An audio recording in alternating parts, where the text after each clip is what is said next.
Students, આજે આપણે ધોરણ 1 અને 2 માં વિષય પર્યાવરણ વિષય સુરક્ષિત રહેવું તે સુરક્ષિત રાખીએ.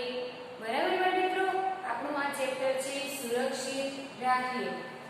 હવે જુઓ બાળમિત્રો, આ જે ચેપ્ટર છે ધોરણ 2 માટે 8 સુરક્ષિત રાખીએ અને ધોરણ 1 માટે 11 છે. તો બાળમિત્રો, હવે આપણે આ ચેપ્ટરમાં અમુક નિયમો છે કે આપણે સુરક્ષિત કેવી રીતે રહેવું, બરાબર, અને તમે કેવી રીતે સુરક્ષિત રહેશો, કાળજી કેવી રીતે રાખશો, એટલે આ જે સલામતી છે આપણે સુરક્ષિત રાખીએ આના જે નિયમો છે એ આપણે જોઈશું.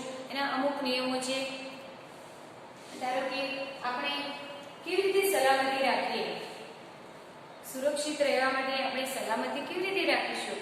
તો બાળમિત્રો જો અહીંયા ધારો કે આપણે ઘરમાં સલામતીના નિયમો અહીંયા 5 આ ચેપ્ટરની અંદર 5 નિયમો છે જે હું અહીંયા કહું છું તે તમે ધ્યાનથી સાંભળશો ને બાળમિત્રો. આ બંને ક્લાસ માટે જરૂરી છે. 1 અને 2 બંને માટે કામ લાગશે, બરાબર. અને આ જે છે એ વર્કશીટ માટે હું તમને શીખવું છું. અને પછી જે તમારે બુકની બહારનું છે એક્સ્ટ્રા છે માટે આ જે અહીંયા હું બોર્ડ ઉપર લખ્યું છે એ હું તમને PDF બનાવીને મોકલીશ. ત્યારે પણ તમારે લખવાનું અને અત્યારે પણ મારી સાથે સમજવાનું. અને અહીંયા જે બોર્ડ પર લખ્યું છે એ EVS નોટબુકની અંદર લખવાનું. ઓકે મિત્રો, હવે જો આપણે નિયમોની વાત કરીએ તો સલામતીના નિયમો તો કેવા નિયમો કે ઘરમાં સલામતીના નિયમો, પછી શાળામાં સલામતીના નિયમો, પછી રોડ પર સલામતીના નિયમો, પછી 4 કે સ્વિમિંગ પુલ ના સલામતીના નિયમો, પછી છે રમતના મેદાનની અંદર કેવી રીતે તમે સલામતી રાખશો. તો બાળમિત્રો આ 5 નિયમો છે. હવે આપણે જોઈશું કે ઘરમાં સલામતીને કેવી રીતે રાખવી જોઈએ. તો બાળમિત્રો તમે લોકો ઘરમાં કેવી રીતે સલામતી રાખશો આ બધાએ ધ્યાનથી સાંભળવાનું છે. તો ઘરમાં આપણે સલામતી રાખવી હોય તો બ્લેડ, ચપ્પુ કે કાતર જેવી કોઈ ધારવાળી વસ્તુ હોય એને અડવું જોઈએ નહીં. સમજણ પડી બાળમિત્રો? આ આપણે એક સલામતી છે સુરક્ષિત રહેવા માટે, બરાબર. પછી આગ, ગેસ કે સગડીની પેટી સાથે, સગડી કે પેટી તમે જોઈ છે ને બધા ઘરમાં, આ ગેસ છે, સગડી, પેટી છે એટલે કે માચીસ છે એની સાથે, પછી સ્વિચ પ્લગ સાથે રમવું જોઈએ નહીં. ભીના હાથે સ્વિચને અડવું જોઈએ નહીં. બાળમિત્રો ઘણા બાળકો એવું કરે છે કે હાથ ભીના હોય અને ફટાફટ પંખા, આપણે જે ફેન કહીએ છીએ ને એ પંખાની સ્વિચ ઓન કરે છે, ચાલુ કરે છે, બંધ કરે છે. તો બાળમિત્રો આ ભીના હાથે તમારે ત્યાં સ્વિચને અડવું જોઈએ નહીં, બરાબર. પછી જુઓ બાળમિત્રો, આ ઘરના સલામતીના નિયમો હતા. હવે અને આપણે પછી શાળાએ જઈએ છીએ ને તો બાળમિત્રો શાળાએ જઈએ તો આપણે શું સાવચેતી રાખીશું, સાવચેતી રાખવી પડશે ને. તો બાળમિત્રો શાળામાં બસ સ્ટોપ પર બસમાં ચડવા, રોડમાં ઊભા રહેવા, બરાબર, આ બધા આપણે સલામતીના નિયમો સાચવવા પડે. તો ઊભું રહેવું, તમારે હાથ કે માથું બસની બહાર કાઢવું નહીં. પછી દાદર પર દોડવું નહીં. ચડતી ઉતરતી વખતે એકબીજાને ધક્કા મૂકી કરવી નહીં. બાળમિત્રો ઘણા શાળાએ જાય છે, કોઈ સાધનોમાં જાય છે ને, સીડી ઉપર ચડતા હોય સ્કૂલમાં જઈ તો દાદર પર ચડવું ઉતરવું નહીં, એકબીજાને ધક્કા મૂકી કરવી નહીં. શું થાય ધક્કા મૂકી કરીએ તો પડી જવાય, લાગે ને. તો બાળમિત્રો આ તમારે સાવચેતી રાખવાની. પછી જુઓ રોડ પર સલામતીના નિયમો. આપણે રોડ પર જવું હોય, ચાલતા જઈએ છીએ ત્યારે શું કરવું જોઈએ, કેવી રીતે ચાલવું જોઈએ. તો બાળકો રોડ પર દોડવું નહીં. તમારે શું કરવું જોઈએ? દોડવું નહીં, રમવું પણ નહીં. અને હંમેશા રોડની ડાબી બાજુ આપણે આમ જઈએ છીએ, ધારો કે આમ જઈએ છીએ તો આપણો ડાબો હાથ જ્યાં હોય એ સાઈડ આપણે ચાલવાનું. આપણો ડાબો હાથ આ છે તો આપણે આ સાઈડ ચાલવાનું. ગમે ત્યાં રસ્તા પર જતા હોઈએ હંમેશા આપણો ડાબો હાથ યાદ રાખવાનો, એ ડાબી સાઈડ આપણે ચાલવાનું. ઓકે બાળ મિત્રો. પછી છે ઝીબ્રા ક્રોસિંગ પરથી હંમેશા રોડ ક્રોસ પહેલા જમણી બાજુ જેવું જવું, પછી ડાબી બાજુ જમણી બાજુ જોઈને રોડ ક્રોસ કરો. એટલે કે બાળ મિત્રો ઝીબ્રા ક્રોસિંગનો ઉપયોગ કરવો. આપણે જતા હોઈએ તો જમણી બાજુ પણ જોવાનું, ડાબી બાજુ પણ જોવાનું કે કોઈ સાધન આવે છે, પછી રોડ ક્રોસ કરવાનો. ઓકે બાળ મિત્રો. નહીતર શું થાય બોલો તો? આપણે સાધનને આજુબાજુ જોયા વગર આમ નીચું જોઈને જતા રહીએ, રોડ ક્રોસ કરીએ તો શું થાય? એક્સિડન્ટ થાય ને? તો બાળ મિત્રો આપણે આ સાવચેતી રાખવી જોઈએ. પછી હંમેશા ટ્રાફિકના નિયમોનું પાલન કરવું. રોડ પર ટ્રાફિક લાઈટ કાળજીપૂર્વક જોવી. બાળ મિત્રો જ્યાં ટ્રાફિક બહુ હોય છે તો આપણે જે નિયમો છે એ નિયમોનું પાલન કરવું અને ટ્રાફિક જોઈને પછી નીકળવું. બરાબર બાળ મિત્રો? જે ટ્રાફિક લાઈટ થાય છે ને તો એ લાઈટ જોવાની. કેવી લાઈટ થાય છે તમે જોઈ છે કે ટ્રાફિક જ્યાં ભરાય છે ત્યાં આપણે રેડ લાઈટ એટલે કે લાલ, લીલી અને પીળી આમ 3 લાઈટ થાય છે. જેમ કે લાલ લાઈટ એ આપણને શું સૂચવે છે કે ઊભા રહેવું. શું સૂચવે છે? ઊભા રહેવું. બરાબર. પછી પીળી લાઈટ શું કરે છે? તો પીળી લાઈટ જોવાનું સૂચન કરે છે કે જુઓ એટલે કે રાહ જુઓ. તમે રાહ જોઈને ઊભા રહો, એ પીળી લાઈટ. પછી લીલી લાઈટ શું કહે છે? જવાનું એટલે કે ગો. ખબર પડે છે ને તમને?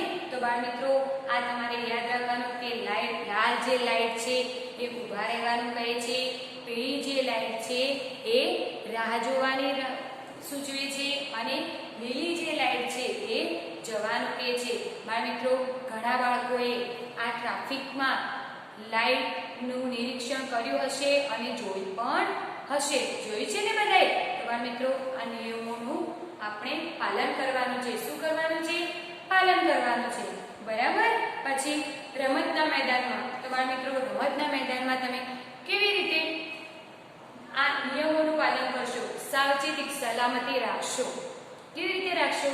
તો બાળ મિત્રો રમતના મેદાનમાં, બગીચામાં અથવા તો રમતના મેદાનમાં આઉટડોર ગેમ્સ રમવી. એટલે કે આઉટડોર એ તમારે જે ગેમ બગીચાની અંદર ગેમ્સ હોય ને એ ગેમ એવી રમવી જેથી કરીને આપણને કોઈ આડઅસર, આપણને કોઈ નુકસાન ના થાય. બરાબર. તો બાળ મિત્રો આ રીતે રમવું. પછી હિંચકા પર એકબીજાને ધક્કો મારવો નહીં. તમે ઘણા બાળકો ભેગા થઈ અને મેદાનની અંદર રમતા હો છો, હિંચકા ઉપર બેસીને હિંચકા ખાતા હો છો, તો ઘણા બાળકો એવું કરે છે કે ધક્કામુક્કી કરે છે, પહેલો હું બેસું એવું કરો છો ને? તો બાળ મિત્રો એવું ક્યારેય નહીં કરવું. શું કીધું? એવું ક્યારેય નહીં કરવું. નહીતર શું થાય? હિંચકા પરથી પડી જવાય, પછી લાગે ને? તો બાળ મિત્રો રમતના મેદાનમાં જ્યારે આપણે રમીએ છીએ ત્યારે કોઈને ધક્કામુક્કી કરવી નહીં. બરાબર. અને પછી ઝઘડવું નહીં. તો બાળ મિત્રો આ તમારે યાદ રાખવાનું. પછી છે સ્વિમિંગ પુલ. તો બાળ મિત્રો આ તમે સ્વિમિંગ પુલમાં એટલે કે તમે તમારા નાના નાની, મમ્મી પપ્પા, મોટા ભાઈ, મોટી બહેન કોઈ પણ સાથે, ધારો કે કોઈ તળાવ છે, નદી છે, તમે ત્યાં ગયા છો, સ્વિમિંગ પુલમાં ગયા છો તરવા માટે, તો બાળ મિત્રો તમે જ્યારે હંમેશા જાઓ તો કોની સાથે જાઓ? તો વડીલોની સાથે જાઓ. કોની સાથે જવાનું? વડીલોની સાથે. આપણાથી જે મોટા હોય એમની સાથે જવાનું. ક્યારેય એકલા જવાનું નહીં. બરાબર. અને સ્વિમિંગ કરવા માટે ઊંડા પાણીમાં જવું નહીં. ક્યાં નહીં જવું? ઊંડા પાણીમાં જવું નહીં. પછી જો તમે તરવાનું શીખો છો તો હંમેશા ટ્યુબનો ઉપયોગ કરવો. બાળ મિત્રો તમારે તરવું છે તો હંમેશા ટ્યુબનો ઉપયોગ કરવો. શાનાથી? ટ્યુબનો ઉપયોગ કરીને શીખવું. આપણે એકલા ક્યારેય અંદર પાણીનો પ્રવાહ જ્યારે કોઈ પણ જગ્યાએ પાણીનો પ્રવાહ વધારે હોય ત્યાં આપણે એકલા અંદર પાણીમાં જવું નહીં. બરાબર બાળ મિત્રો? પછી જ્યારે પણ તમને ઈજા થાય તો હંમેશા તમારા માતા પિતા અથવા વડીલોને જાણ કરવી. તો બાળકો, આ તમારે યાદ રાખવાનું કે આપણને કોઈ પણ એટલે કે કોઈ બી જગ્યાએ જ્યારે પણ આપણને કોઈ ઈજા થઈ હોય તો ફટાફટ મમ્મી પપ્પા આપણા જે મોટા છે એમને જાણ કરવી. બરાબર, આપણે જલ્દીથી સારવાર થઈ શકે. બરાબર બાળ મિત્રો, તો હવે આપણે આજે સમજૂતી મેળવી એના આધારે થોડા ખાલી જગ્યાઓ, વિકલ્પો અને સાચા ખોટાની નિશાની કરીશું. બરાબર બાળ મિત્રો, હવે જુઓ અહીંયા મેં બોર્ડ પર પ્રશ્ન 1, 2 અને 3 લખ્યા છે. આ ચેપ્ટરના 3 પ્રશ્ન છે. જુઓ હવે તમે બધા કે નીચેના વાક્યો રાઈટ કે ખોટાની નિશાની કરવાની છે. હું અહીંયા બોલું છું, બધાનું ધ્યાન મારી સામે છે ને? બધાનું ધ્યાન ધોરણ 1 અને 2 બંને ધોરણવાળા ધ્યાન રાખશે કે હું અહીંયા જે વાક્ય બોલું છું એ તમારે જવાબ આપવાનો છે. જે અમે સમજણ મેળવી 5 નિયમો, સલામતીના નિયમો મેં જે 5 કયા તો સૌથી પહેલા ઘરમાં સલામતીના નિયમો, પછી રોડ પર, પછી શાળામાં અને પછી મેદાનમાં, સ્વિમિંગ પુલમાં કીધા ને? તો બાળ મિત્રો, આ જે નિયમો કીધા એ પરથી આપણે અહીંયા હું જે પ્રશ્ન કહું છું એ તમારે સાચું કે ખોટું એ કહેવાનું છે. બરાબર, અને EVS નોટબુકમાં લખવાનું પણ છે. હવે જુઓ, આપણે સલામતીના નિયમો અનુસરવા જોઈએ. તો હા કે ના? સાચું કે ખોટું? સાચું, સલામતીના નિયમો અનુસરવા જોઈએ. તો આપણે સાચાને નિશાની કરીશું. બાળ મિત્રો, આ જે હું વાક્ય બોલું છું એ હું તમને PDF બનાવી અને મોકલીશ. તમારે EVS નોટમાં લખવાનું રહેશે અને અત્યારે સાંભળવાનું છે. બરાબર, પછી જો ધારદાર વસ્તુ સાથે રમવું જોઈએ. તો બાળ મિત્રો, આ જે વાક્ય છે ધારદાર વસ્તુ સાથે રમવું જોઈએ, આ વાક્ય સાચું છે ખોટું? કોણ કહેશે? ખોટું. બરાબર, કારણ કે ધારદાર વસ્તુ સાથે રમવું જોઈએ આ વાક્ય ખોટું છે, રમવું જોઈએ નહીં. બરાબર, તો બાળ મિત્રો, આ વાક્ય ખોટું છે. માચીસ સાથે રમવું જોઈએ નહીં, માચીસ સાથે રમવું જોઈએ નહીં. તો બાળ મિત્રો, આ વાક્ય સાચું છે ખોટું? હા, આ વાક્ય સાચું છે. માચીસ સાથે રમવું જોઈએ નહીં. આપણે રમીએ તો શું થાય? બળી જવા. બળે ને? આપણે માચીસ ત્યાં મળીએ તો શું થાય? બળે ને? આગ લાગે ને? તો બાળ મિત્રો, માચીસ સાથે રમવું જોઈએ નથી. પછી જુઓ 4, ભીના હાથે સ્વિચને અડવું જોઈએ. તો બાળ મિત્રો, આ વાક્ય ખોટું છે કે સાચું? ભીના હાથે મેં તમને સમજણ આપી કે હંમેશા ભીના હાથે ક્યારેય સ્વિચ બોર્ડને અડવું જોઈએ નહીં. અહીંયા શું છે? ભીના હાથે સ્વિચને અડવું જોઈએ. તો આ વાક્ય સાચું ખોટું? તો બાળ મિત્રો, આ વાક્ય ખોટું છે. ભીના હાથે સ્વિચને અડવું જોઈએ નહીં. બરાબર, હવે 5, બસમાં ચડતી વખતે ધક્કામુક્કી કરવી જોઈએ.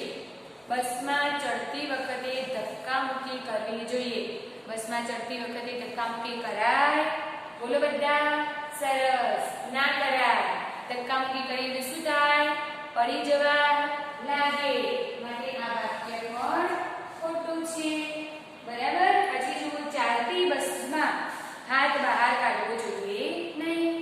બસ જ્યારે જતી હોય અને આપણે બસમાં બેઠા હોય, બારીમાંથી આમ હાથ બહાર કાઢીએ છીએ તો એ કઢાય કે નહીં? સરસ, કાઢવો જોઈએ નહીં.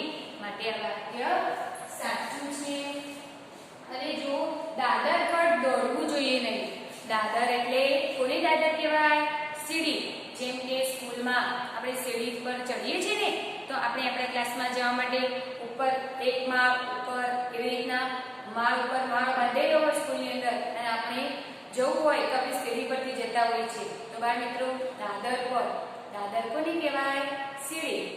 તો બાળ મિત્રો, આ દાદર પર ચડવું જોઈએ, દોડવું જોઈએ નહીં.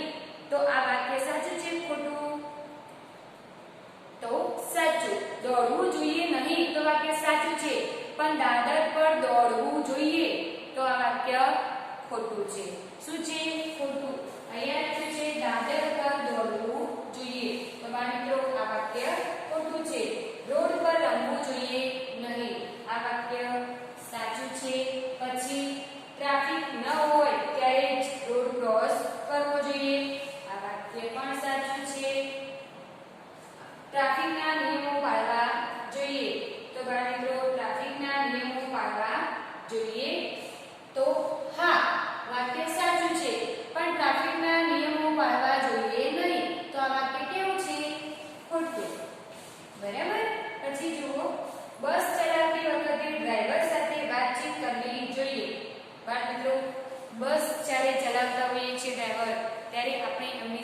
વાતચીત કરાય ના કરાય, ક્યારેય વાતચીત કરવી જોઈએ નહીં, કારણ કે એમનું ધ્યાન આપણી વાતચીત પર થાય ત્યારે શું થાય, ડ્રાઇવિંગ જે કરતા હોય છે એમનું બેલેન્સ ચૂકી જવાય છે, માટે શું થાય, એક્સિડન્ટ થાય ને. માટે બાળ મિત્રો આ વાક્ય કેવું છે, ખોટું. બરાબર, બસ ચલાવતી વખતે ડ્રાઈવર સાથે વાતચીત કરવી જોઈએ, તો આ વાક્ય ખોટું છે. પછી જુઓ, બસની અંદર કે બહાર ચડતી વખતે ધક્કામુક્કી કરવી જોઈએ, ધક્કામુક્કી કરાય મિત્રો ના કરાય, માટે આ વાક્ય ખોટું છે. પછી દિવાળી સમય દિવાલ પ્રગટાવતી વખતે મોટાની મદદ લેવી જોઈએ, તો બાળ મિત્રો આપણે જ્યારે દિવાળી પર ફટાકડા ફોડીએ છીએ ને, તમે ફોડો છો બધા જ ફોડો છો ને, તો બાળ મિત્રો આ જ્યારે ફટાકડા આપણે ફોડીએ છીએ ત્યારે કોની મદદ લેવી જોઈએ, મોટાઓની, કારણ કે આપણને હજુ આપણે નાના છીએ, હજુ તો ધોરણ 1 અને 2 માં જ ભણીએ છીએ ને, માટે આપણે કેવા કહેવાય, નાના કહેવાય. જ્યારે પણ આપણાથી મોટા આપણી સાથે હોય ત્યારે જ આપણે ફટાકડા ફોડીશું ને. તમે આ નિયમ યાદ રાખશો બધા? સરસ, ટીચરના કેવું કરશું? સરસ, બધા જ કરશે. માટે બાળ મિત્રો આપણે અહીંયા વાક્ય લખ્યું હોય કે દિવાળી સમયે દીવા પ્રગટાવતી વખતે મોટાની મદદ લેવી જોઈએ, તો આ વાક્ય કેવું કહેવાય, સાચું. બરાબર, તો બાળ મિત્રો આપણે સાચાની નિશાની કરીશું. પછી ચાલતી બસમાં હાથ મોઢું બહાર કાઢવું જોઈએ નહીં, આ વાક્ય પણ સાચું છે, બહાર કાઢવું જોઈએ નહીં, મોઢું હાથ બહાર કઢાય નહીં, હા આ વાક્ય સાચું છે. પછી હોળી હંમેશા કુદરતી રંગોથી રમવી જોઈએ નહીં, તો બાળ મિત્રો હોળી હંમેશા કુદરતી રંગોથી રમવી જોઈએ નહીં. બાળ મિત્રો આ વાક્ય કેવું છે, ખોટું કહેવાય. બાળ મિત્રો હોળી હંમેશા કુદરતી રંગોથી રમવી જોઈએ નહીં અહીંયા આપ્યું છે, માટે આ વાક્ય ખોટું છે. હંમેશા કુદરતી રંગોથી જ રમવી જોઈએ. કોઈ કેમિકલ વાળા રંગો આપણે બજારમાંથી ખરીદવા નહીં, ગુલાબ જળ, અબીલ એનાથી જ રમાય. બરાબર, કંકુ, અબીલ, ગુલાલ એ આપણને નુકસાન ન કરે, બાકી બીજા જે રંગ આવે છે એ આપણને નુકસાન કરે. બરાબર, તો બાળ મિત્રો આપણે સાચા ખોટાની નિશાની કરી. હવે આપણે આ પ્રશ્ન 2 કૌંસમાંથી યોગ્ય જવાબ શોધીને લખો. આ જે કૌંસ લખ્યા છે ને એ તમારે ખાલી જગ્યાની અંદર પૂરવાના રહેશે. બરાબર, તો જુઓ બાળ મિત્રો અહીંયા ખાલી જગ્યાના નિયમો અનુસરવા જોઈએ, તો સલામતીના કે બીજાના, તો સલામતી. બરાબર, આપણે લખીશું ખાલી જગ્યામાં સલામતી ના નિયમો અનુસરવા જોઈએ. હવે બોલો બધા, કોણ કહેશે ખાલી જગ્યા આપણે સમજણ મેળવી ને પહેલા લાઈટ થોભવાનું સૂચવે છે. ખાલી જગ્યા લાઈટ થોભવાનું સૂચવે છે, તો કઈ લાઈટ, લાલ લાઈટ કે પીળી લાઈટ? થોભવાનું એટલે કે ઊભા રહેવાનું સૂચવે છે, તો કઈ આવશે બાળ મિત્રો? બોલો બધા, આ લાલ લાઈટ શું કહે છે? ઊભા રહેવું, થોભવાનું. બરાબર, તો માટે આપણે લાલ લખીશું. પછી ખાલી જગ્યા લાઈટ રાહ જોવાનું સૂચવે છે. રાહ જોવાનું લાઈટ કોણ સૂચવે છે? લાલ લાઈટ કે પીળી? મેં તમને વાત કરી ને. બોલો તો બધા, કોણ કહેશે? 3 લાઈટોની મેં સૂચના આપી, સમજણ પણ આપી. બોલો આમાં કઈ આવશે? પીળી. પીળી લાઈટ શું કહે છે? રાહ જોવાનું સૂચવે છે ને. પીળી લાઈટ રાહ જોવાનું સૂચવે છે. હવે ખાલી જગ્યા લાઈટ જવા માટેનું સૂચવે છે. જાઓ એ કઈ લાઈટ કહે છે? તમારે આ નિરીક્ષણ કરવાનું છે જ્યારે ટ્રાફિક થાય ને ત્યારે, પછી ટ્રેન આવે ત્યારે. બરાબર, હવે જુઓ લીલી કે લાલ? તો બાળ મિત્રો લીલી લાઈટ શું સૂચવે છે? કે જાઓ, ગો. ખબર પડી છે ને બાળ મિત્રો? તો હવે ખાલી જગ્યા જેવી ધારદાર વસ્તુ સાથે રમવું જોઈએ નહીં, તો ચપ્પુ કે બેટ આવે? સરસ, ના આવે? રમો છો ને તમે બધા? દડાને રમવા માટે છે બેટથી. હવે અહીંયા ચપ્પુ આપેલું છે તો આપણે શું લખીશું હવે શબ્દમાંથી? ચપ્પુ. તો બાળ મિત્રો ચપ્પુ એ કેવું છે? ધારદાર છે. જો ચપ્પાથી આપણે રમીશું તો આપણી આંગળી કપાઈ જશે. કપાઈ જાય ને તો બાળ મિત્રો ક્યાંય પણ આપણા શરીરમાં જો ચપ્પાથી રમીએ તો લાગે, કારણ કે કેવી વસ્તુ છે? ધારદાર. માટે ચપ્પુ જેવી ધારદાર વસ્તુ સાથે રમવું જોઈએ નહીં. બરાબર. હવે જો ખાલી જગ્યા સાથે રમવું જોઈએ નહીં. તો બાળ મિત્રો દડો કે માચીસ? તો માચીસ. શું લખશું? માચીસ. તો બધાને આપણે છે આવડે છે ને? હવે જો હાથે સ્વિચની ખાલી જગ્યા હાથે સ્વિચને અડવું જોઈએ નહીં. કેવા હાથે? ભીના હાથે. અહીંયા બે શબ્દ આપેલા છે, ભીના કે કોરા. તો બાળ મિત્રો કોણ કહેશે? સરસ. ભીના હાથે. કોરા હાથે તો અડાય સ્વિચને, પણ ભીના હાથે અડવું જોઈએ નહીં. બરાબર. ભીના હાથે અડીએ તો શું થાય? કરંટ આવે. આવે ને? હવે જો ખાલી જગ્યા નંબર 8, ખાલી જગ્યા બસમાં ચડવું જોઈએ નહીં. ઊભી કે ચાલતી? બસ ઊભી હોય ત્યારે તો બસમાં ચડાય. ચડાય ને ત્યારે આપણે સાવચેતી ચડી શકીએ છીએ. જ્યારે ચાલતી હોય બસ ત્યારે આપણે ચડીએ તો શું થાય? પડી જવાય. લાગે. લાગે ને? તો બાળ મિત્રો આ જે ચાલતી બસમાં ચડવું જોઈએ નહીં. કયો શબ્દ લખીશું આપણે? ચાલતી બસમાં ચડવું જોઈએ નહીં. હવે જો ખાલી જગ્યા પર રમવું જોઈએ નહીં. રોડ પર કે મેદાન પર તો શું લખશું? બોલો બધા. પહેલા મેં સમજણ આપી અને હવે આપણે ખાલી જગ્યા કરી છે તો રોડ પર રમવું જોઈએ નહીં. શું લખશું? રોડ પર રમવું જોઈએ નહીં. ખાલી જગ્યા પરથી રોડ ક્રોસ કરવો જોઈએ. તો બાળ મિત્રો અહીંયા ખાલી જગ્યા પરથી રોડ ક્રોસ કરવો જોઈએ. તો પહેલા આપણે શીખી ગયા, સમજણ મેળવી ને કે ઝીબ્રા ક્રોસિંગ પરથી જ રોડ ક્રોસ કરવો જોઈએ. બરાબર. તો અહીંયા ફૂટપાથ કે ઝીબ્રા ક્રોસિંગ શું આવશે? ઝીબ્રા ક્રોસિંગ પરથી રોડ ક્રોસ કરવો જોઈએ. બરાબર. આ રીતના તમારે લખવાનું. ખબર પડે છે બાળ મિત્રો? તો ઝીબ્રા ક્રોસિંગ પરથી રોડ ક્રોસ કરવો જોઈએ. બાળ મિત્રો આ તમારે ખાલી જગ્યા EVS નોટબુકમાં લખી અને તૈયાર કરવાની છે. બરાબર. ધોરણ 1 અને 2 બંનેને. હવે જુઓ થોડા વિકલ્પો છે. પ્રશ્ન 3, સાચો વિકલ્પ શોધી રાઈટની નિશાની કરો. અહીંયા આપણને શું સલામત રાખે છે? તો કાળજી, બેકાળજી કે ઊંઘ? તો બાળ મિત્રો આપણે કાળજી રાખીશું તો સલામત રહેશું. માટે આ કાળજી પર રાઈટની નિશાન કરવાનું રહેશે. પછી જુઓ સ્વિમિંગ માટે કોના સાથે જવું જોઈએ? બાળ મિત્રો હું તમને સમજણ આપી કે સ્વિમિંગ માં આપણે જઈએ છીએ ત્યારે આપણાથી મોટાઓ સાથે જવું જોઈએ. વાતચીત કરીને આપણે આગળ. તો હવે અહીંયા મોટા, નાના કે બાળકો તો આપણે આપણાથી મોટા સાથે માટે આની પર રાઈડ કરીશું. બરાબર. કેવા પાણીમાં તરવા ન જવું જોઈએ? તો અહીંયા થોડા ઊંડા કે છીછરા. તો બાળ મિત્રો આ જે ઊંડું પાણી છે ત્યાં આપણે જવું જોઈએ નહીં. પછી જુઓ બહારની રમતો ક્યાં રમવી જોઈએ? બહારની જે રમતો છે એ આપણે શાળામાં, મેદાનમાં કે ઘરમાં ક્યાં રમવી જોઈએ?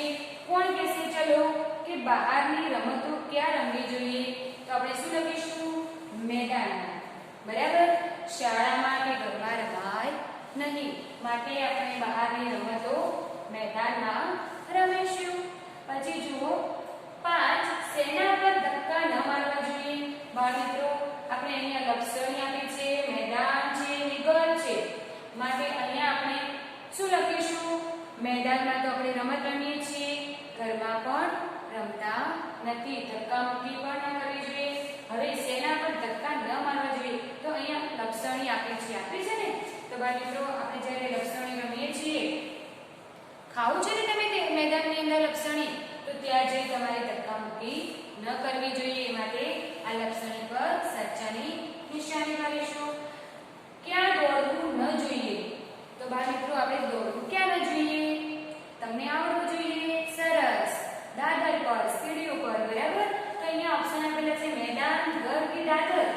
બાળ મિત્રો આપણે અહીંયા દાદર પર લખીશું કે અહીં હવે જુઓ ધારદાર વસ્તુ કઈ છે. હવે આ નીચે જે ત્રણ ઓપ્શન આપેલા છે એમાંથી ધારદાર કઈ છે? ચપ્પુ, બેટ કે દડો? તો આમાંથી કયો આવશે? ચપ્પુ. સરસ બાળ મિત્રો આપણે ખાલી જગ્યા પણ લખી, વિકલ્પો પણ લખ્યા અને સાચા ખોટાની નિશાની પણ કરી. માટે તમને સમજણ પડી ગઈ છે. આ આપણું ચેપ્ટર સુરક્ષિત રાખીએ, સલામત રહીએ, આ ચેપ્ટર આજે આપણે અહીં પૂરું કરીએ છીએ. આજે મેં બોર્ડ ઉપર લખ્યું છે એ બધું જ તમારે નોટબુકની અંદર EVS નોટબુકમાં લખવાનું અને તૈયાર કરવાનું છે. ઓકે બાળ મિત્રો, થેન્ક યુ.